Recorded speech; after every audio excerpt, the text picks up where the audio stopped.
ചളിയാ. ഞങ്ങളിപ്പോ ലഡാക്ക് പോണ വഴിയില് താണ്ടി എന്ന് പറഞ്ഞ സ്ഥലത്താണ് ഉള്ളത്. ഞങ്ങളിപ്പോ ചായ കുടിക്കാൻ വേണ്ടിട്ട് ഇങ്ങനെ നിർത്തിയതാണ്. നമുക്ക് ഇവിടുത്തെ കാഴ്ചകളൊന്ന് കാണാട്ടോ.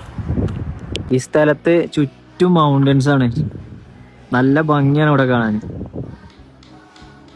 ചെറിയ ചായക്കടകളും പെട്രോൾ പമ്പും ചെറിയൊരു ഗ്രാമം.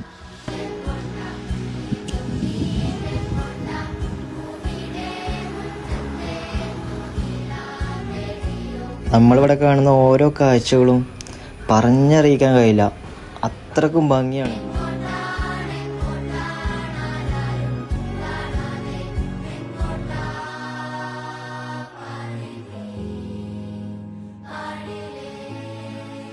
ഇതുപോലെ ഭംഗിയുള്ള കാഴ്ചകൾ ഇനിയും ഒരുപാട് കാണാനുണ്ട്. ഒരിക്കലെങ്കിലും ഞങ്ങൾക്ക് കാണാൻ കഴിഞ്ഞ പോലെ നിങ്ങൾക്കും കാണാൻ കഴിയട്ടെ.